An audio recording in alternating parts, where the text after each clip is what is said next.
Hello friends, good morning. ફરી એકવાર આપ સૌનું હાર્દિક સ્વાગત. ધોરણ 12 વિષય વાણિજ્ય વ્યવસ્થા અને સંચાલન. આગળના લેક્ચરમાં આપણે ભરતીની પ્રક્રિયા જે છે એની ચર્ચા કરી હતી. ભરતીની પ્રક્રિયાના આંતરિક પ્રાપ્તિ સ્થાનો છે ત્યાં સુધી વાત કરી હતી. હવે પછી ભરતીની પ્રક્રિયાના બાહ્ય પ્રાપ્તિ સ્થાનો જે છે ત્યાં વાત કરીએ. એમાં જોઈએ સૌથી પહેલાં જાહેરાત દ્વારા ભરતી. અસરકારક ભરતી માટે આ શ્રેષ્ઠ પદ્ધતિ છે. વર્તમાનપત્રો, ધંધાકીય સામયિકો કે વિશિષ્ટ વ્યવસાય માટેના સામયિકોમાં જાહેરાત દ્વારા અરજીઓ મંગાવવામાં આવે છે. અને ખાસ કરીને આપણે જોઈએ તો અલગ અલગ સામયિકોમાં કે વર્તમાનપત્રોમાં રોજબરોજ અલગ અલગ જાહેરાતો જે છે એ આવતી હોય છે. અને આ જાહેરાતોમાં અલગ અલગ ધંધાકીય એકમો જે છે એ પોતાની જાહેરાતો આપતા હોય છે અને એના દ્વારા અરજીઓ જે છે મંગાવે છે.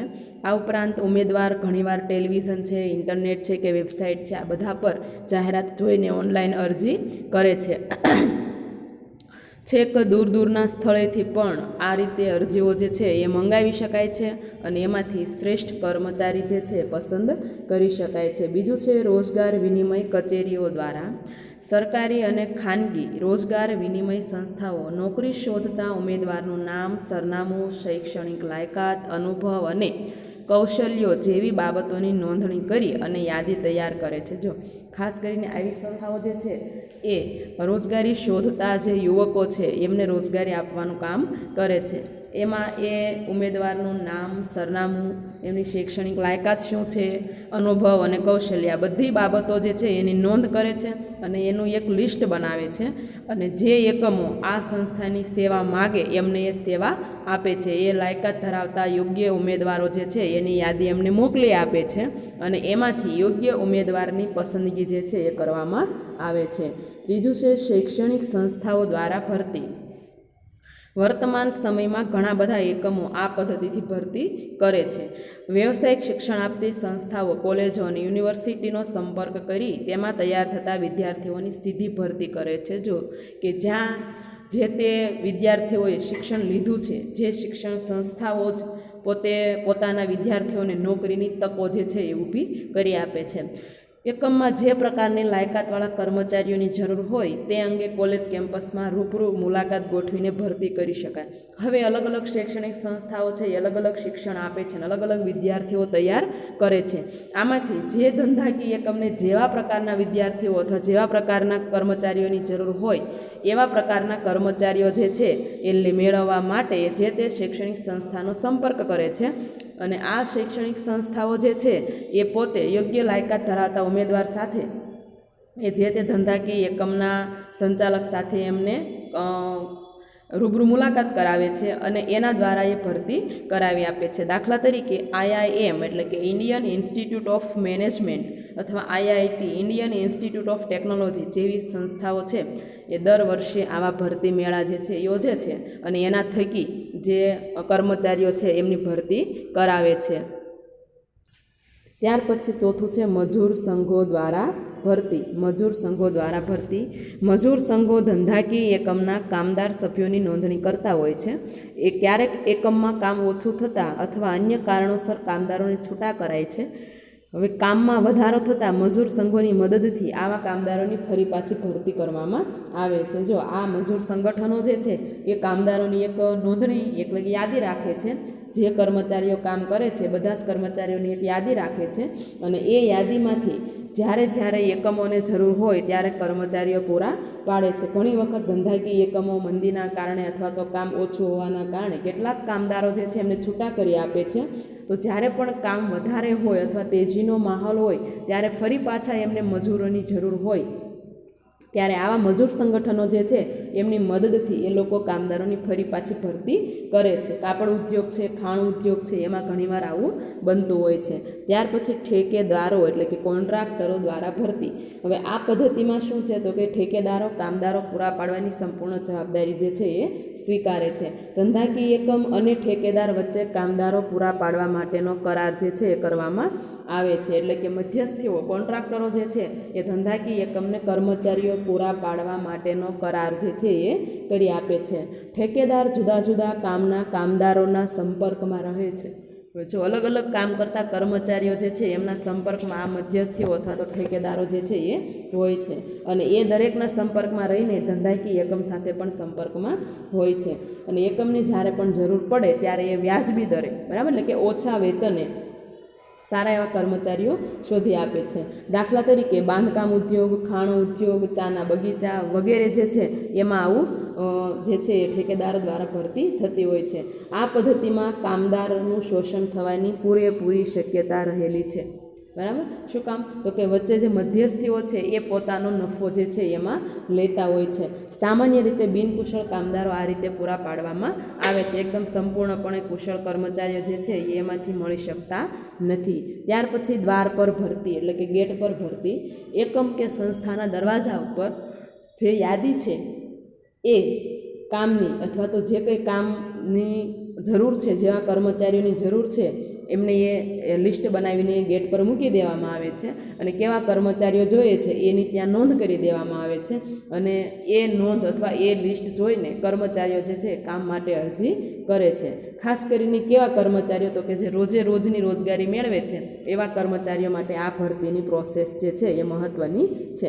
ત્યાર પછી આધુનિક પદ્ધતિ દ્વારા ભરતી.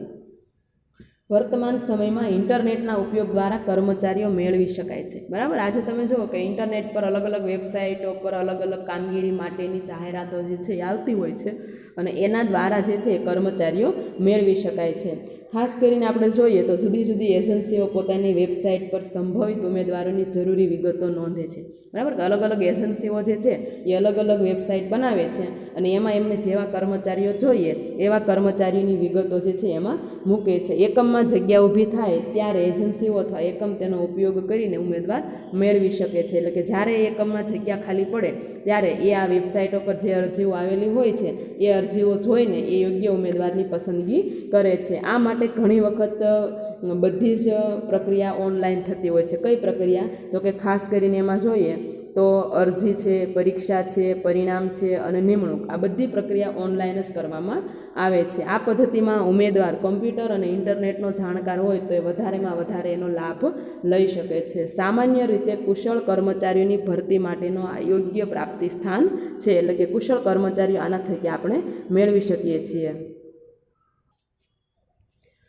ત્યાર પછી આપણે વાત કરીએ પસંદગી. બરાબર, પસંદગી એટલે આવેલી અરજીઓની ચકાસણી કરી યોગ્ય ઉમેદવારની નિમણૂક કરવી. જો કે જે પણ અરજીઓ આવેલી છે, જે ભરતીની પ્રક્રિયા દ્વારા જે અરજીઓ આપણે એકઠી કરી છે એ અરજીઓની ચકાસણી કરવી, એની ચેક કરવી કે ભાઈ એ અરજીઓમાંથી કેટલી અરજીઓ જે છે એ માન્ય રાખવા જેવી છે, અને ત્યાર પછી એમની નિમણૂક કરવી. પસંદગી એ ભરતીની પ્રક્રિયાનો જ એક ભાગ છે. બરાબર, કે ભરતીની પ્રક્રિયાનો જે ભાગ જે છે પસંદગી છે. જુદા જુદા એકમોમાં પસંદગીની વિધિ અલગ અલગ જોવા મળે છે. તેનો આધાર એકમનું કદ, પ્રકાર અને કર્મચારીના પ્રકાર ઉપર રહેલો છે. કે ભાઈ કયું એકમ કેવા પ્રકારની પસંદગીની વિધિ અપનાવશે એનો આધાર જે છે એ એકમનું કદ કેવું છે, નાનું છે કે મોટું છે, અથવા તો કર્મચારીનો પ્રકાર કેવો છે અને એકમનો પ્રકાર કેવો છે, આ ત્રણેય ઉપર રહેલો છે. દરેક એકમોમાં સંચાલનની 3 સપાટીઓ હોય છે. બરાબર, જો કોઈ પણ એકમ હોય, એકમ નાનું હોય કે મોટું હોય, તો દરેક એકમમાં સંચાલનની સપાટી કેટલી હોય છે? 3 હોય છે. ઉચ્ચ સપાટી, મધ્ય સપાટી અને તળ સપાટી. હવે આ દરેક સપાટીએ જુદી જુદી લાયકાત ધરાવતા કર્મચારીઓની જરૂર હોય છે. જો ઉચ્ચ સપાટી હોય તો ઉચ્ચ સપાટીએ સંચાલક મંડળ જે છે બેસેલું હોય છે.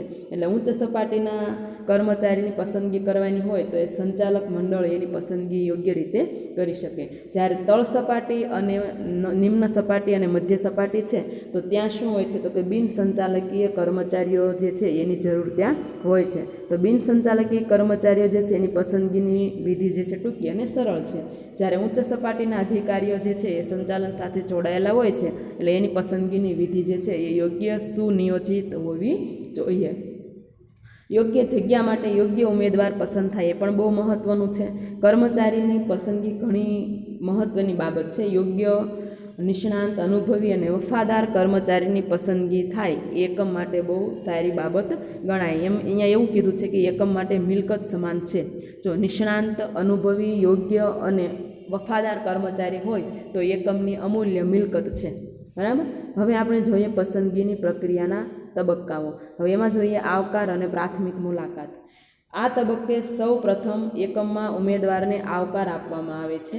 સ્વાગત કરતાં પ્રાથમિક પૂછપરછ કરી યોગ્ય લાગે તો ભરતી અધિકારી પાસે મોકલે છે. ભરતી અધિકારી ઉમેદવાર પાસેથી જ્ઞાન, કૌશલ્ય અને કામગીરી અંગે પૂછપરછ કરી માહિતી મેળવે છે. જો અહીંયા શું કહે છે કે ભાઈ ખાસ કરીને આમાં સૌ પ્રથમ એકમમાં ઉમેદવારને આવકાર એટલે કે સન્માન આપવામાં આવે છે. ત્યાર પછી સ્વાગત કરતા એટલે જે રિસેપ્શનિસ્ટ છે એ પ્રાથમિક પૂછપરછ કરે છે, એને ઇન્ક્વાયરી કરે છે અને ત્યાર પછી એને એમ લાગે કે ના યોગ્ય છે તો જ એને ભરતી અધિકારી પાસે એ મોકલી આપે છે. ભરતી અધિકારી ઉમેદવાર પાસેથી જ્ઞાન, કૌશલ્ય અને કામગીરી અંગે પૂછપરછ કરી માહિતી મેળવે છે. બરાબર કે ભાઈ ભરતી અધિકારી શું કરે છે તો કે એ ઉમેદવાર પાસે કેટલું જ્ઞાન છે, કેટલી કુશળતા છે અને કઈ કામગીરી કરી શકશે એના માટેની પ્રાથમિક પૂછપરછ કરે છે. પ્રાથમિક મુલાકાતમાં યોગ્ય ઉમેદવાર યોગ્ય જણાય તો જ એને અરજીપત્રક જે છે ભરવા માટે આપે છે. આ કાર્યનો મુખ્ય હેતુ જે છે એ ઉમેદવારને શરૂઆતથી જ અરજી કરતાં અટકાવવાનો છે. જો શું કહે છે કે અયોગ્ય ઉમેદવાર જે છે એ ભરતી ન કરે એ મહત્ત્વની બાબત છે.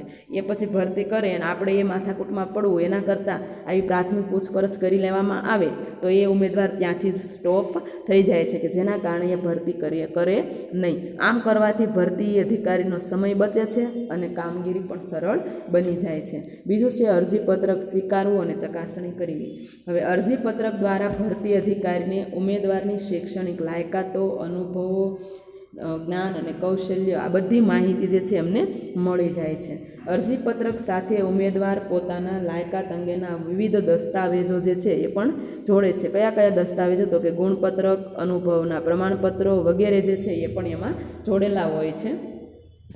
હવે ભરેલા અરજીપત્રકની ચકાસણી કરવામાં આવે છે. જો અરજીપત્રકમાં માહિતી અધૂરી, ખોટી કે અપૂરતી જણાય તો આ અરજીપત્રક જે છે એને રદ કરવામાં આવે છે. સંપૂર્ણપણે માહિતી ચેક કરવામાં આવે છે. જો એને એમ લાગે કે આ માહિતી ખોટી છે, અપૂરતી છે કે અધૂરી છે તો એ અરજીપત્રકને માન્યતા આપવામાં આવતી નથી.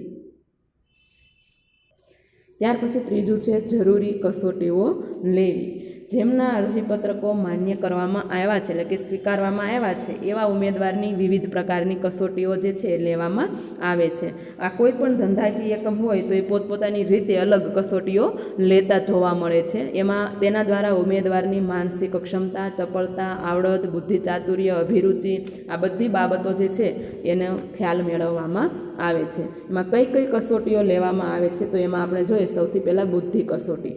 આ કસોટીમાં ઉમેદવારની બુદ્ધિ, ચપળતા, યાદશક્તિ, વિચારશક્તિ, નિર્ણય શક્તિ આ બધી બાબતો જે છે એને જાણવામાં આવે છે. પરીક્ષામાં આ પ્રશ્નો જે છે ખાસ આઈએમપી છે કે ભાઈ બુદ્ધિ કસોટીમાં કઈ કઈ કસોટીઓ કઈ ક્ષમતાઓને માપવામાં આવે છે તો કે એક તો ઉમેદવારની બુદ્ધિને માપવામાં આવે છે, ચપળતા, યાદશક્તિ, વિચારશક્તિ અને નિર્ણય શક્તિ આ બાબતો જે છે બુદ્ધિ કસોટીમાં માપવામાં આવે છે. બીજું છે અભિરુચિ કસોટી. તો અભિરુચિ કસોટીમાં શું છે તો કે જે કાર્ય માટે ઉમેદવારને પસંદ કરવામાં આવ્યો હોય તે કાર્ય પ્રત્યે ઉમેદવારની અભિરુચિ કે રસ કેવા છે. બરાબર કે જે કામ કરવાનો છે એ કામ પ્રત્યેના રસ, રુચિ કેવા છે, એ કામ એમાં એ પોતે ધગશથી અથવા તો મન દઈને કામ કરશે કે કેમ એ માપવામાં આવે છે. ત્યાર પછી છે ધંધાકીય કસોટી. તો ઉમેદવારે જે કાર્ય કરવાનું હોય તે અંગે તેનામાં આવડત છે કે નહીં એ જોવામાં આવે છે. બરાબર, એ ધંધાકીય ક્ષેત્રમાં આવ્યો છે તો ધંધાકીય ક્ષેત્રમાં આવ્યા પછી એ કયું કામ કરવાનું છે, તો એ કામ કરવા માટે એ એગ્રી છે, એ કામ કરવા માટે તૈયાર છે, એનામાં આવડત છે કે નહીં એ બુદ્ધિ કસોટીમાં જોવામાં આવે છે. ત્યાર પછી મનોવૈજ્ઞાનિક કસોટી. આ કસોટી દ્વારા ઉમેદવારનો સ્વભાવ, આત્મવિશ્વાસ, વલણ તથા ટેવ આ બધી બાબતો જે છે એ જોવામાં આવે છે, બધી બાબતોને માપવામાં આવે છે. ત્યાર પછી આપણે જોઈએ રૂબરૂ મુલાકાત, કે વિવિધ કસોટીઓમાં જે ઉમેદવાર સફળ પુરવાર થાય તેને રૂબરૂ મુલાકાત માટે બોલાવવામાં આવે છે. ઉપરની જે કંઈ કસોટીઓ લીધી એ બધી જ કસોટીઓમાં જે ઉમેદવાર પાસ થઈ જાય છે એ ઉમેદવારને રૂબરૂ મુલાકાત એટલે કે ઇન્ટરવ્યૂ માટે બોલાવવામાં આવે છે. ઉમેદવારની પસંદગી માટે એક પસંદગી સમિતિ જે છે પસંદગી સમિતિ બનાવવામાં આવે છે અને આ પસંદગી સમિતિ દ્વારા પૂર્વગ્રહ રહિત મૂલ્યાંકન થાય, એટલે આગળની કોઈ બાબતોને ધ્યાનમાં રાખીને મૂલ્યાંકન કરવામાં આવતું નથી. સમિતિમાં વિવિધ નિષ્ણાંતો ઉપરાંત જો આ પસંદગી સમિતિ બનાવવામાં આવે એમાં કોણ કોણ હોય છે, તો કે એક તો વિવિધ નિષ્ણાંત વ્યક્તિઓ હોય છે, ત્યાર પછી સંચાલનના પ્રતિનિધિ હોય છે, વિભાગીય વડા હોય છે, કર્મચારી વિભાગના વડા હોય છે. આ બધી વ્યક્તિઓને એમાં સામેલ કરવામાં આવે છે. આ સમયે કાર્યને અનુરૂપ પ્રશ્નોત્તરી જે છે એ કરવામાં આવે છે અને ખાસ પ્રશ્નોત્તરી કરતી વખતે ધ્યાન એ રાખવાનું છે કે વિષયાંતર ન થાય. બરાબર, વિષયાંતર એટલે વિષય બહારના કોઈ ક્વેશ્ચનો પૂછવામાં ન આવે એનું ખાસ ધ્યાન રાખવાનું હોય છે. અને આ સમયે નોકરીની શરતો અને કર્મચારીને જે પણ મહેનતાણું આપવાનું છે એટલે કે પગાર આપવાનો છે એની સ્પષ્ટતા પણ કરી દેવામાં આવે છે. ત્યાર પછી છે ભૂતકાળની કારકિર્દીની તપાસ. હવે હાલમાં ઉમેદવાર જ્યાં કામ કરતો હોય અથવા તો ભૂતકાળમાં એ જ્યાં જ્યાં કામ કર્યું છે એ બધા એકમો પાસેથી ઉમેદવારની ખાનગી માહિતી જે છે મંગાવવામાં આવે છે. બરાબર, અને અરજીપત્રકમાં ઉમેદવારે જે માહિતી લખી છે એ માહિતી સાથે એમને સરખાવવામાં આવે છે, જેથી ઉમેદવારની સાચી પરિસ્થિતિની ખબર પડે કે ઉમેદવાર ખોટું બોલે છે કે જે કંઈ માહિતી છે છુપાવે છે કે કઈ કઈ માહિતી સાચી લખી છે એ બધી બાબતોનો ખ્યાલ આવે. આ ઉમેદવારની મળેલ માહિતી પૂર્વગ્રહથી મુક્ત હોવી જોઈએ. બરાબર, અગાઉ પૂર્વગ્રહ જે કંઈ કોઈની સાથે કંઈ ઝઘડા હાથે થયું હોય તો એ ભૂલીને આમાં આ યોગ્ય ઉમેદવારની પસંદગી કરવી જોઈએ.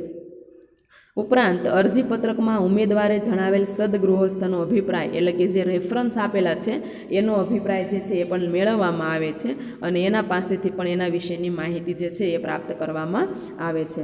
ત્યાર પછી પ્રાથમિક પસંદગી. જો રૂબરૂ મુલાકાત અને ભૂતકાળની કારકિર્દી વિશેની બાબતો હકારાત્મક હોય એટલે કે જો એણે જે માહિતી તમે મેળવી એ બધી જ માહિતી યોગ્ય હોય, સાચી હોય, તો પછી શું કરવાનું છે, તો કે પસંદગી સમિતિ જે છે એ ઉમેદવારની એક યાદી બનાવશે. જેટલા ઉમેદવારની આ ભૂતકાળની કારકિર્દીને તપાસી હોય અથવા તો માહિતીને તપાસી હોય એ બધા જ કર્મચારીઓની યાદી બનાવશે અને આ યાદીમાં જેટલી જરૂર હોય તેના કરતાં વધારે ઉમેદવારની યાદી બનાવવામાં આવે છે. માનો કે તમારે 5 જ કર્મચારીઓની જરૂર છે તો બીજા 10 કે 15ને વધારે એમાં એડ કરવામાં આવે છે. ત્યાર પછી આપણે જોઈએ તબીબી તપાસ, કે જેટલા કર્મચારીઓની જરૂર હોય તેટલા ઉમેદવારની પ્રાથમિક પસંદગી કરી એકમે નક્કી કરેલ ડૉક્ટર કે હોસ્પિટલમાં શારીરિક તપાસ માટે મોકલવામાં આવે છે. જો કે પ્રાથમિક પસંદગીમાં જેટલા ઉમેદવારોની યાદી બનાવી, માનો કે 25 ઉમેદવારની યાદી બનાવેલી છે તો 25માંથી તમારે એકમમાં જેટલા કર્મચારીઓની જરૂર છે એટલા કર્મચારીઓ જે છે એટલાને જ તમારે તબીબી તપાસ માટે ડૉક્ટર કે તમારા કોઈ હોસ્પિટલમાં કે કોઈ રિલેશનમાં જે હોસ્પિટલ છે એના પાસે તમારે શારીરિક તપાસ માટે મોકલવાના છે. આ તપાસનો મુખ્ય હેતુ કયો છે, તો કે ઉમેદવારને કોઈ શારીરિક તકલીફ કે ગંભીર માંદગી તો નથી ને એ જાણવાનો એમનો ઉદ્દેશ્ય હોય છે. બાકીના ઉમેદવારને પ્રતીક્ષા યાદીમાં સામેલ કરી દેવામાં આવે છે. માનો કે 5ને તમે ત્યાં મોકલ્યા છે તબીબી સારવાર માટે, તો બાકીના ઉમેદવાર જે છે એને તમારે પ્રતીક્ષા યાદી મૂકી દેવાના છે કે ભવિષ્યમાં જ્યારે પણ જરૂર પડે ત્યારે તમારે આ યાદીમાંથી એ કર્મચારીની પસંદગી ક્રમશઃ કરવામાં આવે. ફરી પાછી તમારે ભરતી કે જાહેરાતની પ્રોસેસ જે છે કરવી પડતી નથી. ત્યાર પછી છે નિમણૂક પત્ર. આખરી પસંદગી બાદ ઉમેદવારને નિમણૂક પત્ર આપવામાં આવે છે, જેમાં ઉમેદવારને કયા સ્થળે, કઈ જગ્યા માટે, કઈ સત્તા, ફરજો અને જવાબદારીઓ તથા કર્મચારીઓને મળવાપાત્ર પગાર અને અન્ય આર્થિક અને બિનઆર્થિક બાબતોની જાણકારી આપવામાં આવે છે. જો કે ખાસ કરીને તબીબી તપાસ થઈ ગયા પછી જે છેલ્લો નિર્ણય જે છે એ ઉમેદવારને આપવામાં આવે છે. એમાં કયા સ્થળે એને જોબ કરવાની છે, કઈ જગ્યા માટે એને પસંદ કરવામાં આવેલો છે, કઈ સત્તા, કઈ ફરજો અને કઈ જવાબદારીઓ એને સોંપવામાં આવેલી છે, અને કર્મચારીને મળવાપાત્ર પગાર અથવા ભથ્થું અથવા તો અન્ય જે કંઈ આર્થિક કે બિન આર્થિક લાભ આપવાના હોય એ બધું જ એને લેખિત જે છે એ આપી દેવામાં આવે છે. ત્યાર પછી એકમ પરિચય અને કાર્યની સોંપણી. જો આધુનિક એકમો નિમણૂક પત્ર આપ્યા પછી અને કાર્યની સોંપણી કરતાં પહેલાં કર્મચારીને જો એને નિમણૂક પત્ર આપે, છેલ્લો જે પત્ર છે એ આપે અને એને કામની સોંપણી કરે એના પહેલાં એને એકમની નીતિઓ, નિયમો, આસપાસનું વાતાવરણ, ઉપરી અધિકારીઓ કોણ છે, સહકર્મચારીઓ કોણ છે, એના નીચે જે તાબેદારો કામ કરવાના છે એ કોણ છે, આ બધાનો પરિચય જે છે વ્યવસ્થિત રીતે એમને કરાવી દેવો જોઈએ અને ત્યાર પછી જ એમને કામની સોંપણી જે છે એ કરવી જોઈએ. ઓકે, અહીંયા સુધી આપણે રાખીએ. આપ